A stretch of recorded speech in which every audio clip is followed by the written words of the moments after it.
बिस्मिल्लाहिर्रहमानिर्रहीम। अस्सलाम वालेकुम स्टूडेंट, मैं हूं Wajid Ali combo, chemistry first year, chapter number 3 और आज का हमारा टॉपिक है non ideal behaviour of gases. Student exam में या तो ये लॉन्ग क्वेश्चन के तौर पर आ सकता है या ये एमसीक्यू के तौर पर, या इसमें शॉर्ट आंसर क्वेश्चन भी पूछे जाते हैं। तो आइए हम आगाज करते हैं non ideal behaviour of gases. हम देखेंगे कि अगर मैं आइडियल गैस की बात करूं तो हम कहते हैं कि an ideal gas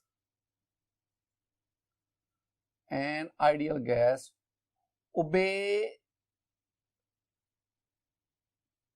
gas laws PV that is equal to nRT, I mean general gas equation, and postulates of KMT of gases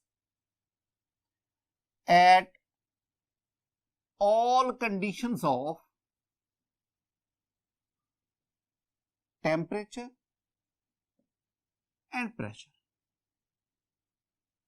ये हमने बात की थी जब हमने difference between ideal and non ideal gases को पढ़ा।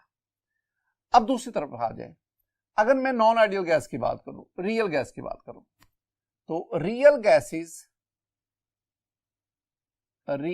जिसे स्टूडेंट हम ना नॉन आइडियल गैसेस भी कहते हैं, do not obey all these, I mean gas laws PV is equal to nRT, KMT of gas, इनको ओबे नहीं करती। अगली बात बड़ी इंपॉर्टेंट है, कब? क्या तमाम कंडीशन पर भी ओबे नहीं करती? नहीं, ओबे नहीं करती particularly at high pressure and low temperature. Student, जो रियल गैसेस है ना, जिन्हें हम नॉन आइडियल गैसेस, जो कि हमारे सराउंडिंग में एग्जिस्ट करती है, जो भी हम gases CO2, H2O, H2, HE, CO, NO2, जो भी हमारी सराउंडिंग में गैसेस है, all these are real gases. तो रियल गैसेस इनको ओबे नहीं करती, खास तौर पर किन कंडीशन पर? हाई प्रेशर पर, लो टेम्परेचर। और यही चीज है जो आज हम डिस्कस करने जा रहे हैं। अच्छा, इसको पढ़ने के लिए ना हम एक टर्मिनोलॉजी का इस्तेमाल करेंगे, and that is the compressibility factor. Student, compressibility factor को हम Z से रिप्रेजेंट करते हैं। अच्छा, ये है क्या? According to general gas equation PV is equal to nRT, ये जनरल गैस इक्वेशन। अगर मैं PV को दूसरी तरफ ले जाऊं तो ये मेरे पास बन जाएगा nRT over PV। Student, this is called the compressibility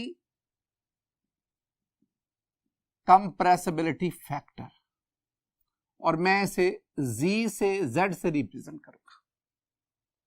student, मैंने ना एक ग्राफ प्लॉट करना है जिसमें एक्स एक्सिस के ऊपर एब्सिसा पे प्रेशर को लेना है। अगर मैं एटमॉस्फेयर में लेता हूं, टॉर में ले लें, एटमॉस्फेयर में ले लें, तो ये मेरे पास 200 एटमॉस्फेयर, 400, 600, 800 एंड सो ऑन।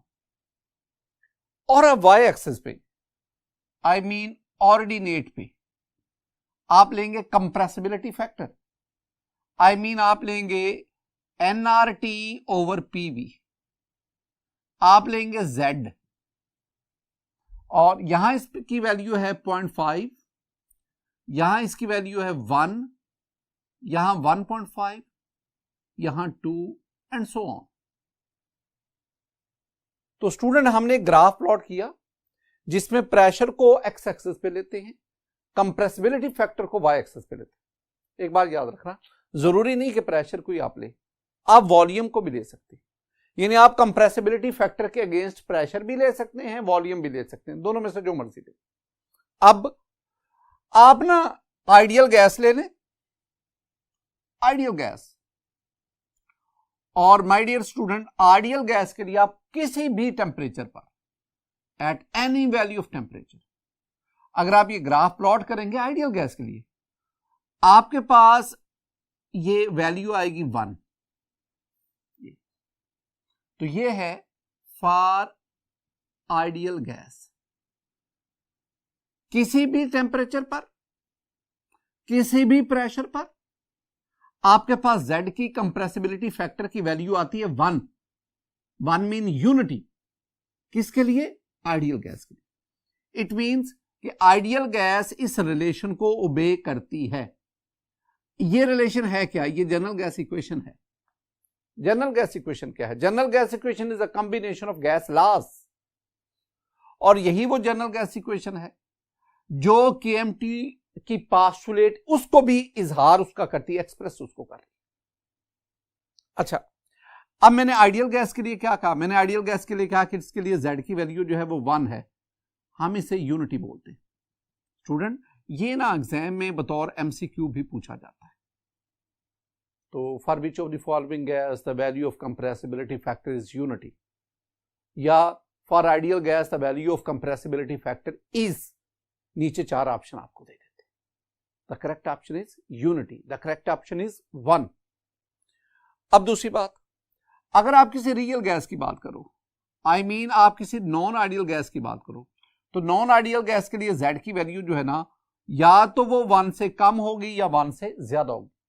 यानी या Z की वैल्यू जो है वो मोर देन 1 पॉजिटिव, यानी पॉजिटिव Z की वैल्यू होगी पॉजिटिव, 1 से 0 से ज्यादा होगी, या Z की वैल्यू जो है ना वो लेस देन 1 होगी।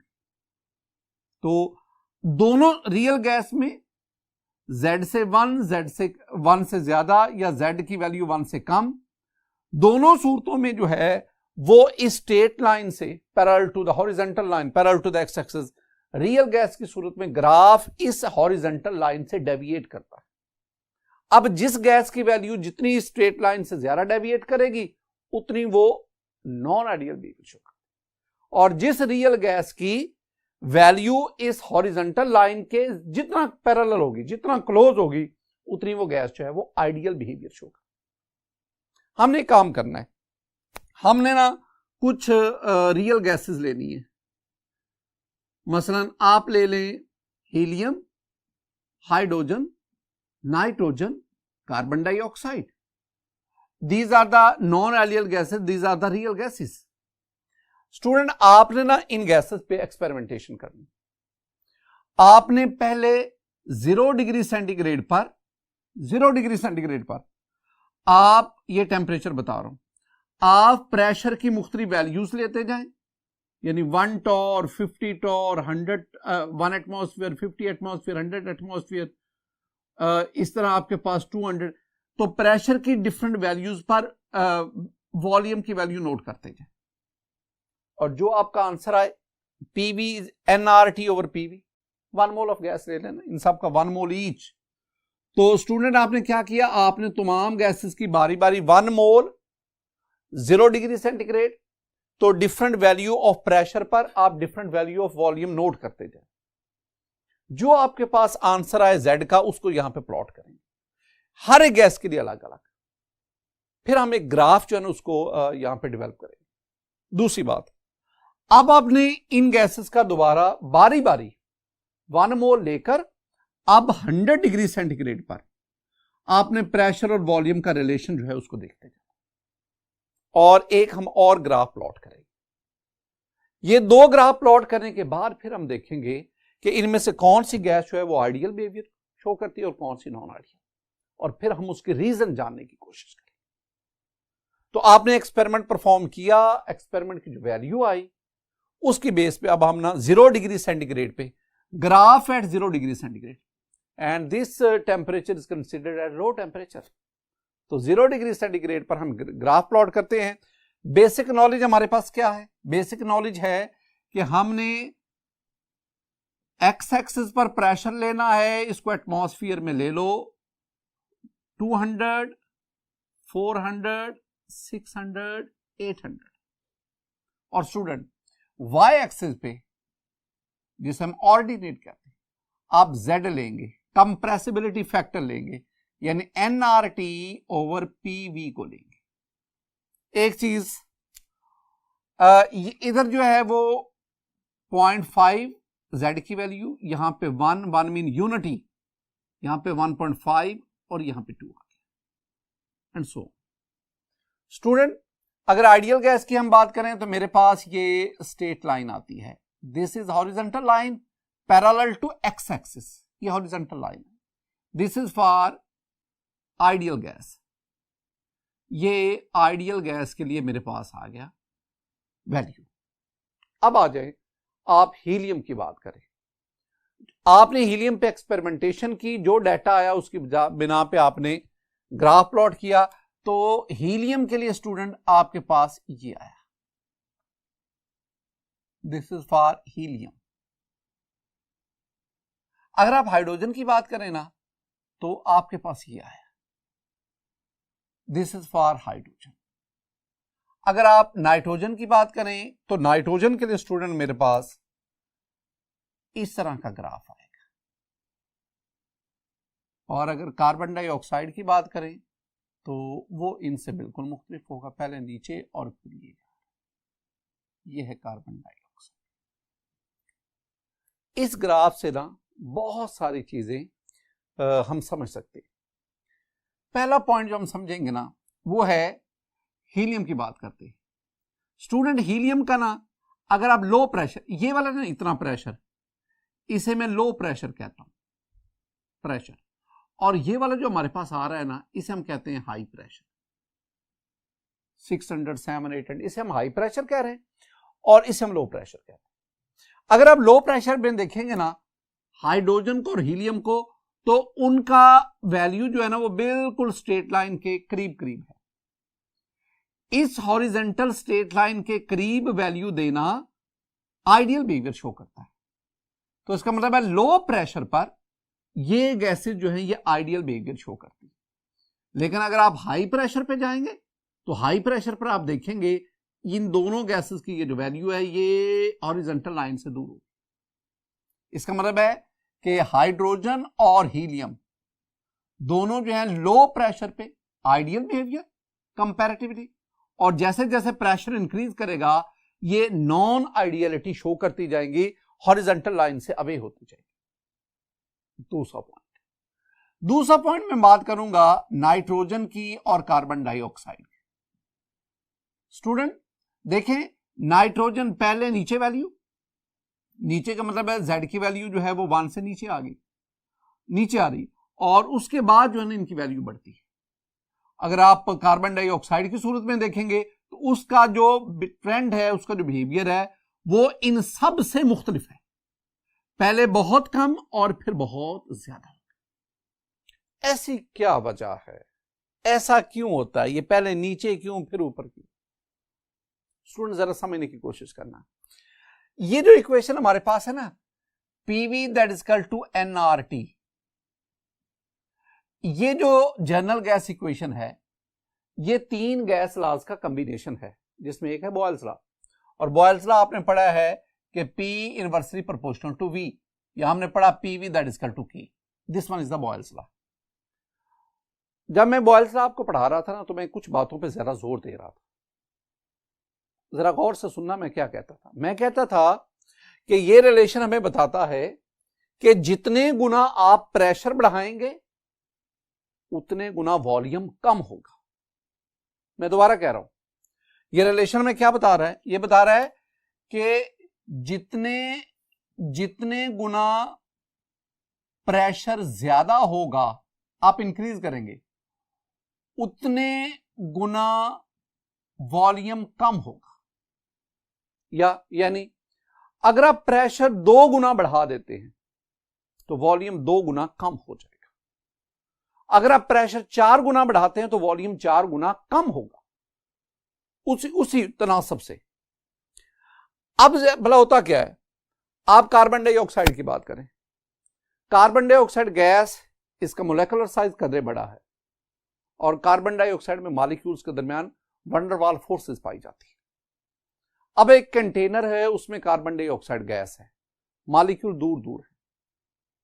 आपने क्या किया, आपने कार्बन डाइऑक्साइड गैस पर प्रेशर 2 गुना बढ़ा दिया, प्रेशर बढ़ा दिया, और अब आप क्या सोचते हैं कि वॉल्यूम 2 गुना कम होगा। स्टूडेंट ऐसा ही हुआ, जब आपने प्रेशर 2 गुना बढ़ा दिया ना, मॉलिक्यूल्स करीब हुए, प्रेशर कंप्रेस होने की वजह से, और मॉलिक्यूल करीब आ गए और वॉल्यूम 2 गुना कम हुआ। लेकिन अगला काम क्या हुआ कि जब मॉलिक्यूल करीब आए ना, उनके दरमियान अट्रैक्टिव फोर्सेस स्ट्रांग हो गई। उन अट्रैक्टिव फोर्सेस स्ट्रांग होने की वजह से मॉलिक्यूल्स ने एक दूसरे को अट्रैक्ट किया और उस मोलेकुलर इंटरमोलेकुलर अट्रैक्शन की वजह से मॉलिक्यूल मजीद एक दूसरे के करीब हो गए। यानी प्रेशर आपने 2 गुना बढ़ाया, वॉल्यूम 2 गुना कम नहीं हुआ, 2 गुना से ज्यादा कम हुआ। क्यों? Due to attraction between inter molecules, due to intermolecular attraction. जब आप प्रेशर 2 गुना बढ़ाएं, वॉल्यूम ज्यादा टाइम ज्यादा गुना बढ़े, तो फिर आप ये नीचे की तरफ आएंगे, नीचे की तरफ आएंगे। हां, अगर आपने प्रेशर 2 गुना बढ़ाया, वॉल्यूम 2 गुना कम होता, तो फिर आपने किधर जाना था? स्ट्रेट। फिर आपने आइडियल बिहेवियर नोट करना था। लेकिन नाइट्रोजन की सूरत में या कार्बन डाइऑक्साइड की सूरत में ऐसा नहीं हुआ। अब अगला पॉइंट, ठीक है, ये तो समझ आ गई ना कि इंटरमोलेकुलर अट्रैक्शन की वजह से जब मॉलिक्यूल करीब आए तो वॉल्यूम हमारी एक्सपेक्टेशन से ज्यादा कम हो गया मोलेकुलर अट्रैक्शन की वजह से। अब अगली बात, अब ये नीचे से ऊपर की तरफ जा रही, अब Z की वैल्यू ऊपर की तरफ जा रही, पॉजिटिवली ऊपर की तरफ जा रही। अब क्या हो रहा है? अब ये हो रहा है कि अब मॉलिक्यूल एक दूसरे के काफी करीब आ चुके हैं। अब अगर आप प्रेशर 4 गुना बढ़ाते हैं तो वॉल्यूम 4 गुना कम नहीं हो रहा, मॉलिक्यूल करीब आने की वजह से उनके दरमियान रिपल्शन शुरू हो जाती है। उस रिपल्शन की वजह से चूंकि वॉल्यूम उतने गुना डिक्रीज नहीं कर रहा, लिहाजा आपका ग्राफ किधर जा रहा है? ऊपर। एक तो ये बात आपने ज़हन में रखनी है in case of nitrogen and carbon dioxide. एक और बड़ा इंपॉर्टेंट पॉइंट, ये शॉर्ट आंसर क्वेश्चन भी आता है, स्टूडेंट जरा गौर से देखना। नाइट्रोजन और कार्बन डाइऑक्साइड, इसका जो ग्राफ है वो नीचे की तरफ आया ड्यू टू इंटरमोलेकुलर अट्रैक्शन। लेकिन अगर आप हीलियम और हाइड्रोजन को देखेंगे ना, तो उनका ग्राफ नीचे नहीं आया, बल्कि वो थोड़ा सा ऊपर चला गया। यानी उसकी सूरत में Z नेगेटिव नहीं आया, Z पॉजिटिवली ऊपर ही गया। ऐसा क्यों हुआ? Very simple answer, very simple answer student. For hydrogen and helium the value of A is very small. What is A? A is the van der Waals constant. और ये हमें क्या बताता है? A हमें बताता है the attraction between the molecules. चूंकि हाइड्रोजन और हीलियम की सूरत में A की वैल्यू बहुत कम है, इट मींस कि हाइड्रोजन और हीलियम इनके मॉलिक्यूल्स में अट्रैक्शन ना होने के बराबर है, बहुत कम है। लिहाजा जब आप प्रेशर इंक्रीज करते हैं, वॉल्यूम डिक्रीज होता है और अट्रैक्शन ना होने की वजह से फर्दर वॉल्यूम रिड्यूस नहीं होता। अगर फर्दर वॉल्यूम रिड्यूस होता, जैसे कि CO2 N2 की या अमोनिया के केस में होता है, तो फिर इनका भी ये ग्राफ पहले नीचे आता।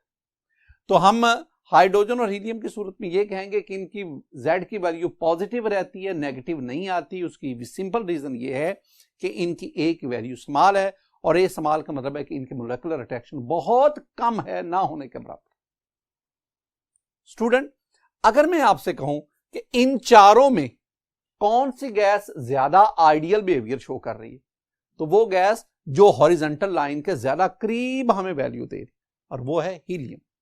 तो हीलियम, इन चारों में हीलियम ज्यादा आइडियल बिहेवियर शो करती है, और ज्यादा डेविएशन कौन शो कर रही है आइडियलिटी से? वो है carbon dioxide.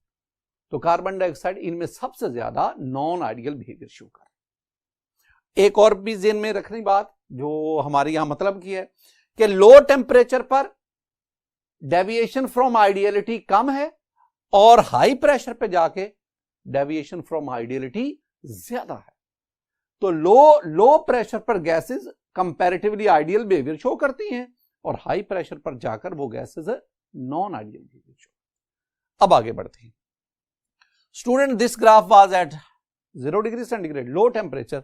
Now this graph is at 100 degree centigrade. I mean this graph is at high temperature. हमारे इसमें भी वही फॉर्मुलेशन है कि हम एक्स एक्सिस पे प्रेशर ले रहे हैं, प्रेशर को सपोज एटमॉस्फेयर में 200, 400, 600, 800 एंड सो, और वाई एक्सिस जिसे हम ऑर्डिनेट कहते हैं, इसमें हम कंप्रेसिबिलिटी फैक्टर लेते हैं nRT ओवर PV। यहां पे वैल्यू आप ले लें, here the value is 0.5, here is 1.0, unity 1.5 and we have the 2.0। अगर आप आइडियल गैस की बात करें तो आइडियल गैस की वैल्यू जो है वो यूनिटी है at all temperature and pressure. ये आगे आइडियल गैस। तो स्टूडेंट आइडियल गैस के लिए मेरे पास ये स्ट्रेट लाइन है। अब हम बढ़ते हैं नाइट्रोजन, कार्बन डाइऑक्साइड, हीलियम और हाइड्रोजन। आपने 100 डिग्री सेंटीग्रेड पे एक्सपेरिमेंटेशन की, जो डाटा आया उसको यहां पे प्लॉट किया। स्टूडेंट हीलियम के लिए ना मेरे पास ये ग्राफ आया है हीलियम के लिए। हाइड्रोजन के लिए मेरे पास ये ग्राफ आया। अगर मैं नाइट्रोजन की बात करूं तो मेरे पास ये ग्राफ आया, और अगर मैं कार्बन डाइऑक्साइड की बात करूं तो मेरे पास ये ग्राफ आया।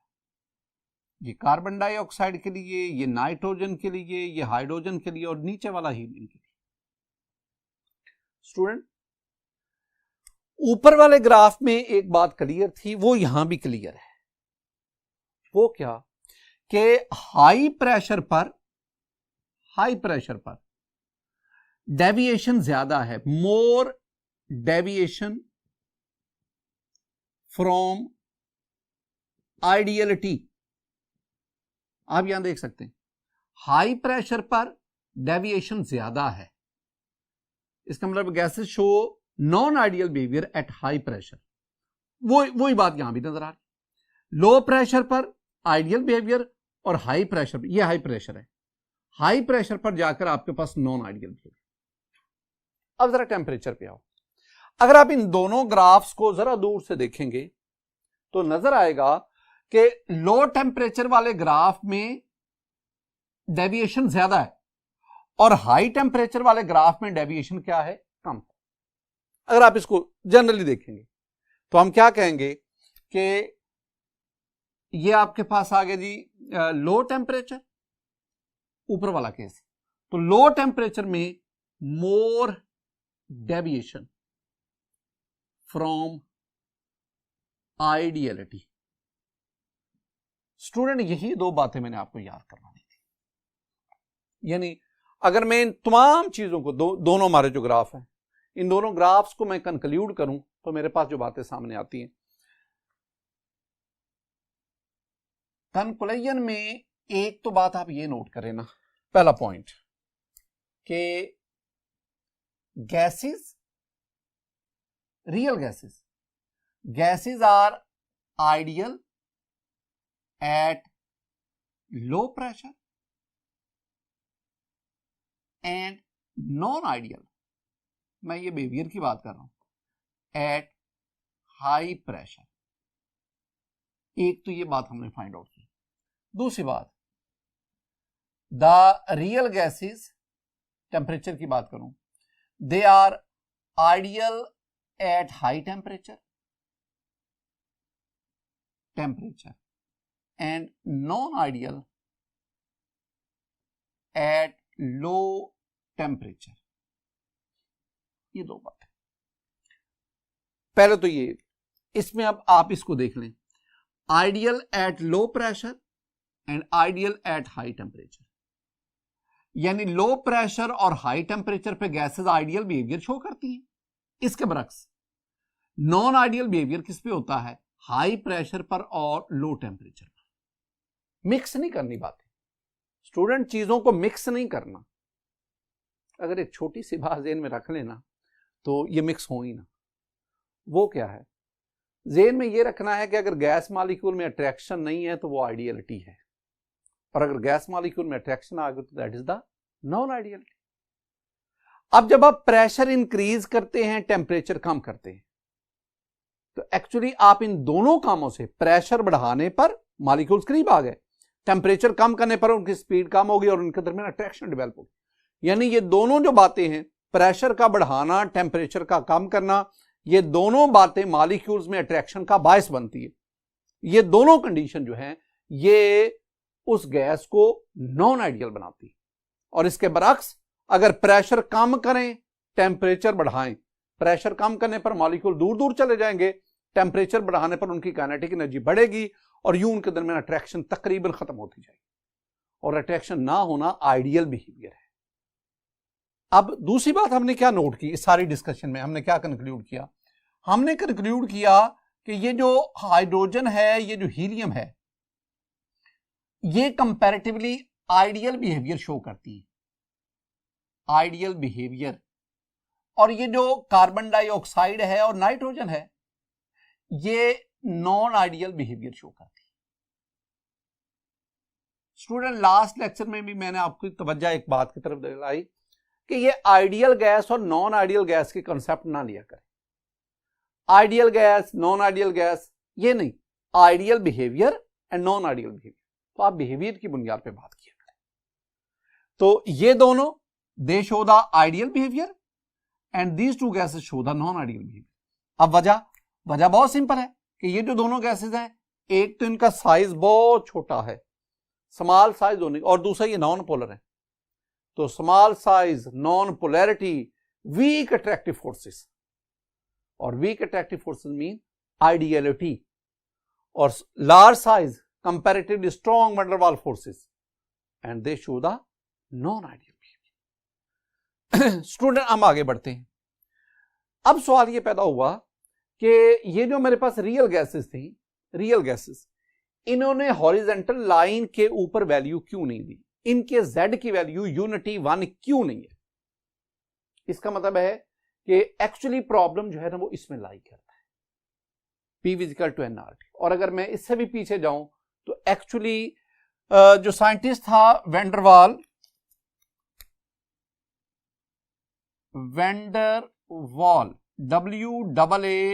WAALS, स्पेलिंग ना जरा देखा करें स्टूडेंट। आप ना अक्सर स्टूडेंट को मैंने देखा वो WALL लिखते, तो जरा स्पेलिंग को देखें।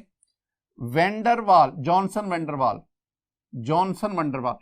वेंडरवाल जो है ना, इसने हमारे पास 1873 में, तो उसने कहा था कि ये जो आइडियलिटी से, आइडियल बिहेवियर से जो डेविएशन हो रही है, real gases ideal behaviour show नहीं कर रही, वो कहते it is mainly due to some faulty assumption of KMT। हमने KMT की ना 8 पास्टुलेट स्टडी की हैं, तो वंडरवाल कहता है कि उन 8 पास्टुलेट में से ना 2 पास्टुलेट जो है वो फॉल्टी हैं, और रियल गैसेस जो है उन पास्टुलेट को ओबे नहीं करती। वो कौन कौन सी हैं, यानी faulty postulate of KMT of gases? एक तो पास्टुलेट वेरी सिंपल, वो थी KMT क्या कहती है कि there is no force of attraction between gas molecules। ये पहला पॉइंट, गैस मॉलिक्यूल्स के दरमियान फोर्स ऑफ अट्रैक्शन नहीं है, it is according to KMT of gases.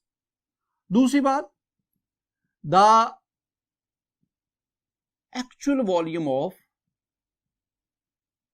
Gas molecules is negligible as compared to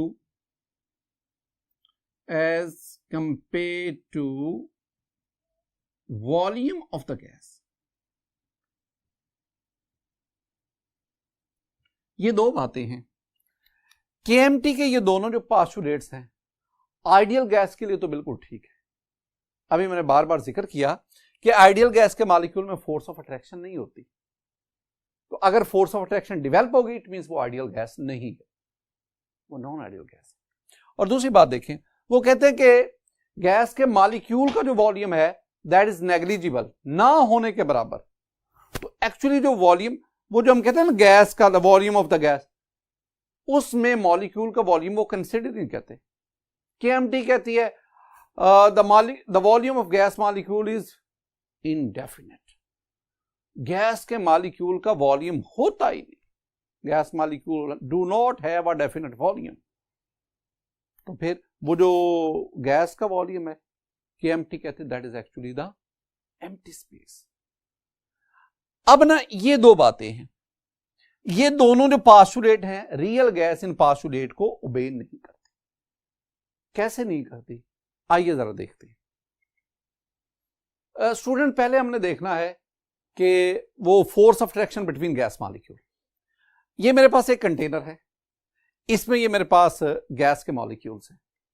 हम इसको ना देखते हैं कि मॉलिक्यूल्स के दरमियान there is no force of attraction, molecules are far apart from each other, दूर दूर मॉलिक्यूल्स है। ये सिचुएशन तब होती है जब आप गैस को हाई टेम्परेचर और लो प्रेशर पे लेते हैं। लो प्रेशर पे मॉलिक्यूल दूर दूर और हाई टेम्परेचर पर उनकी काइनेटिक एनर्जी बहुत ज्यादा, यूं उनके दरमियान फोर्स ऑफ अट्रैक्शन नेग्लिजिबल है ही नहीं। This is the ideal gas. लेकिन ये केएमटी को फॉलो कर, उसकी पास्टुलेट को फॉलो कर रही है। लेकिन अगर आप इसी गैस को हाई प्रेशर पर, यानी आप 1 एटमॉस्फेयर के बजाय आप इस पे प्रेशर आप 200 एटमॉस्फेयर कर दें और इसका टेम्परेचर कम कर दें, यानी 30 डिग्री या 40 डिग्री सेंटीग्रेड से कम करके 0 डिग्री सेंटीग्रेड पे रखें, now the gas is at high pressure and low temperature.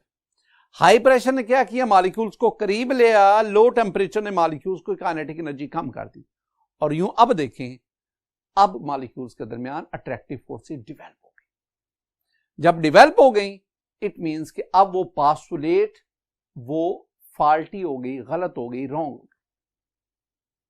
अब दूसरी सूरत देखें, ये मेरे पास गैस है, now the gas is eight low pressure, दूर दूर है, and the temperature is comparatively room temperature. तो अब इन दोनों कंडीशन पे देखें, अगर स्टूडेंट मैं कुछ देर के लिए मॉलिक्यूल सारे को इकट्ठा करके साइड पे ले जाता हूं, तो अब जब मॉलिक्यूल सारे फर्जी तौर पे इकट्ठे करके साइड पे ले गए, अब ये जो मॉलिक्यूल का जो एक्चुअल वॉल्यूम है वो बहुत कम है as compared to the volume of the vessel, as compared to the volume of the gas. अब इसमें देखेंगे तो रफली अगर हम इसको कैलकुलेट करेंगे तो the actual volume of gas molecule is 0.05%, 0.05%। ये तो बहुत ही कम है। यानी जो एम्प्टी स्पेस है, वॉल्यूम ऑफ फ्री जो है एम्प्टी स्पेस, वो आ गया 99.95% और मॉलिक्यूल का एक्चुअल वॉल्यूम कितना हो गया, 0.05%। इस केस में तो ठीक है ना, the actual volume of gas molecule is negligible, I mean 0.05% to the total volume of the gas. लेकिन अगर आप इसी गैस को कंप्रेस करें, कंप्रेस करके हाईली कंप्रेस स्टेट में ले आए, तो अब अगर आप कैलकुलेट करेंगे, now the actual volume of gas molecule is about 20% total volume बताइए। तो इसका मतलब है आप 0.05% को तो नेगेट कर सकते हैं, नेग्लेक्ट कर सकते हैं, लेकिन आप 20% को नेग्लेक्ट नहीं कर सकते। इसका मतलब है हाई प्रेशर पर जाकर the actual volume of gas molecule is no more negligible as compare to the volume of the gas at high pressure. Student, last में हमने कंक्लूड क्या किया, हमने कंक्लूड ये किया कि ये जो डेविएशन फ्रॉम आइडियल बिहेवियर है, इसकी वजह वो दो फॉल्टी अजम्पशन है जो हमने केएमटी की में पढ़ी है। तो आगे जो हमारे पास लेक्चर आ रहा है, that is very very important, that is about the wonder वाल इक्वेशन। वंडर वाल जो है वो इन्हीं दो बातों को बुनियाद बनाकर एक इक्वेशन देगा, and this equation is suitable for real gases. तब तक आपको वेट करना पड़ेगा। अल्लाह ताला